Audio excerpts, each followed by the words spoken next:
What is up, guys? Cajun here, and we are back with our second video about the 1.45 update. If you did miss the original video about agents, click up here. They're going to be joining us in the TV today. Kate and Karma are.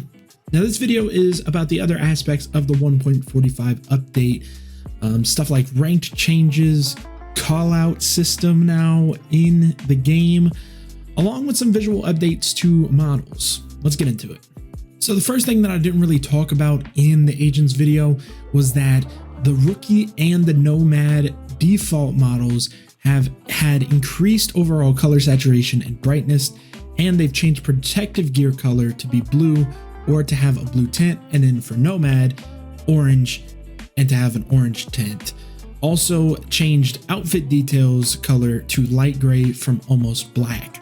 So this helps with visibility because they're more saturated. You're able to see them in darker places. They don't blend in as well with the dark backgrounds of, say, Raid. I know I think Partsu had a lot of comments about CT spawn, back there where it's dark with the fences and you can't really see with the dark blue uniforms and the black uniforms. So this will help a little bit. I've already looked at this update and it has helped quite a bit already. And yeah, that's the rest of the agent stuff. Now, the first things first, there will be some ranked changes this season. Well, I guess next season it'll start technically in season 12. But high spec ops players will be starting ranked seasons with a ranked rating of 2000, regardless of their performance in previous seasons. We want to keep the top players competing with each other at the start of the ranked season. This change will allow higher ranked players to start strong in the seasons. So with that, you won't have high spec up players, come back down to like gold 5 or some weird thing like that. They'll already be at spec ops and they won't have to fight and go through everything as much as they have before. They'll still be in low spec ops, I guess, which is the 2000 rating, and then they'll have to fight for elite ops that way. I think this is a really good change because the start of ranked seasons are kind of wild, especially once you get to master. It just feels like you're playing spec ops players, which you are most of the time at the start of ranked seasons. Next up, there are going to be changes to the Iron rank.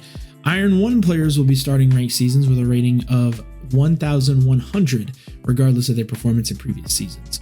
Players in Iron can have very low rating as the rank does not have a bottom threshold. This change should help Iron players start ranked seasons strong and make finding matches easier. So this is to help Iron players that may be at like 300-400 rating, maybe climb back up to 1100, get some more matches in, and even if they do go back down, they'll still be able to find a good bit of matches at the start of the season. And then something that has been asked for a while, rating decay.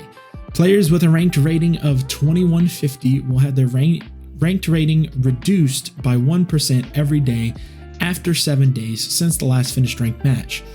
We've been seeing the best players climb to the top and keep their spots without showing their skills. This change is called to address the inactivity in higher ranks and make players show they have what it takes to be in spec ops and at the top of the elite ops leaderboard. So this is being added to combat the camping, so to speak, of the elite op players that just climb to number 1 and then never play a game again, and they stay at number 1 or stay somewhere in the top 250 and they don't play a game, don't have to play a game again until they get back down to 250 or so. And they are like, oh, well, now I'm out of spec ops. Now I'm out of elite ops. Let me get back in.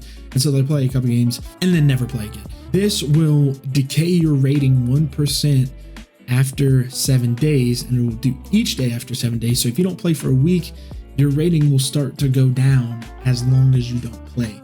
So I like this. It keeps players playing the game. Obviously, it keeps the top players playing the game, but it also combats people that want to get to elite ops or want to get to high spec ops that can't really because they have these people just camping at the top of leaderboards. Next change in the update, input methods. The devs have now added controller stick dead zones. They've added controller stick dead zones, added dead zone size sliders for left and right sticks, and added 3 different dead zone shapes. Circle, the stick input will not be registered until it leaves the circle. Square will not be registered until it leaves the square. And cross, horizontal input will not be registered until it leaves the green zone. Vertical input will not be registered until it leaves the red zone. And I believe I don't have the visuals for that, but there will be visuals in the menu, and I think online once the patch notes come out. I have early patch notes, so they're not in here.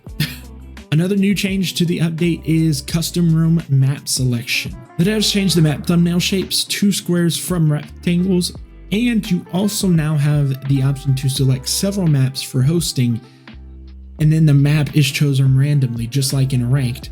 So I think this is pretty cool. Nigel worked a lot on this one, trying to figure this out. And so say in this graphic that I have from the game, it's Arctic, Bout, and Bureau are ticked. If you host, then it'll randomly pick Arctic, Bout, and Bureau. Now, don't know if it'll choose every game. I'm not 100% sure, but it is still cool to even if it is just for the one map, to have it randomly select for that one map. The dev notes say hosting or filtering custom games can be intimidating at times, and these changes were made to allow players to see more maps on their screen and be able to select them easily. Yeah, like, especially if you're trying to select village, you have to like scroll down a mile to get to village. And now you can see it right there. And especially once Nigel makes more diffuse maps, because there will be more diffuse maps at some point. He's not working on any right now, I can tell you that. But there will be more diffuse maps eventually that come and go. You know, it'll be easier to look at those maps and see, hey, that's where it is. I can see it. I don't have to scroll a mile. A brand new feature added to the game, callouts. Added callout HUD element, added callouts to maps, and added callouts to chat messages. The dev notes say, where am I? Wonder no longer, as you can now tell the part of the map you're at and communicate that to your teammates in an instant. Callout HUD element can be moved and scaled through the control settings. Like the radar, it will not change in opacity alongside controls and will not be visible when you or the player you're spectating is flashed.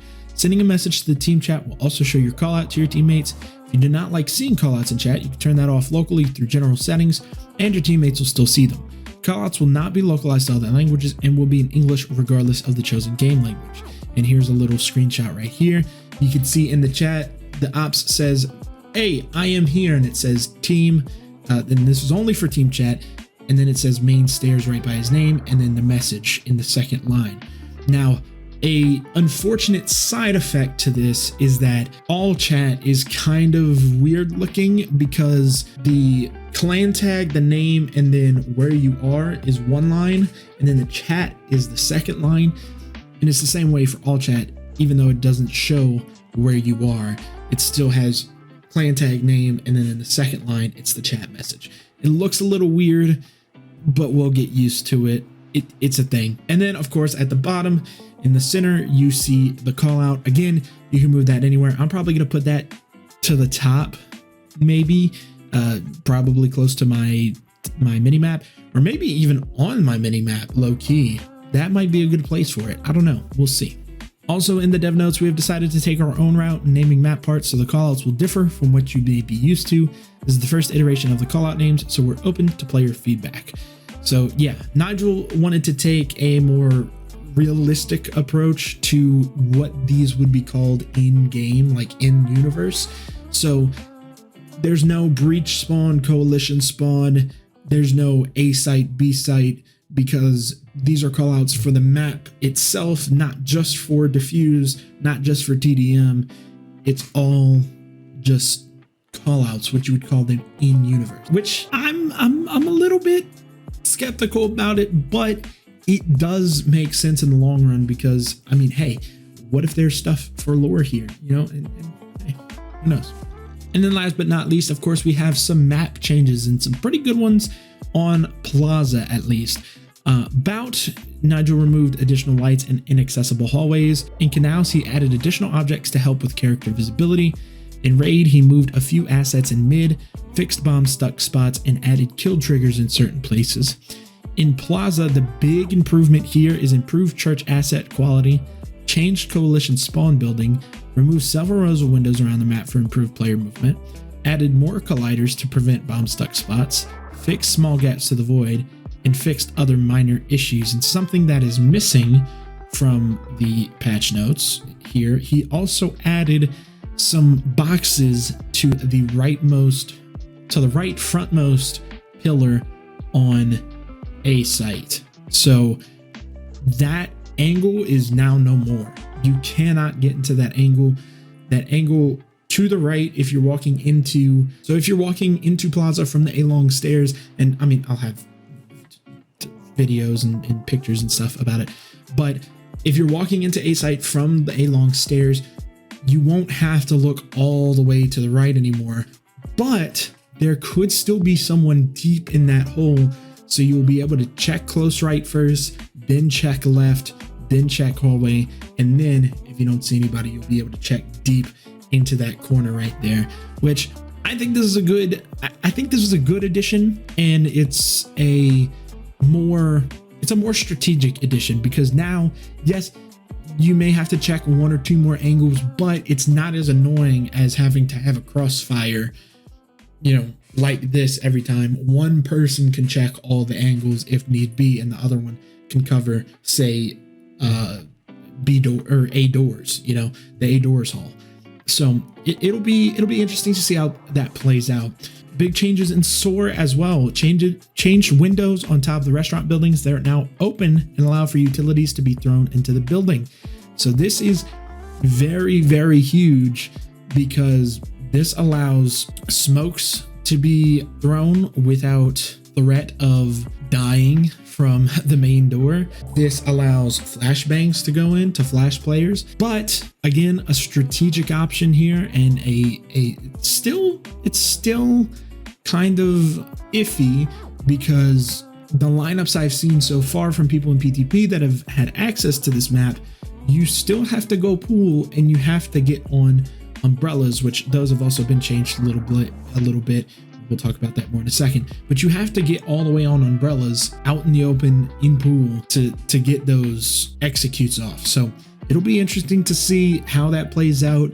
I'm excited to see some lineups, some pro smokes and some pro flashes there. But to continue, Nigel also changed grass decals so they actually use grass material for footsteps, bullet impact, etc. He made the top of umbrellas and A-long accessible instead of following the railing edges.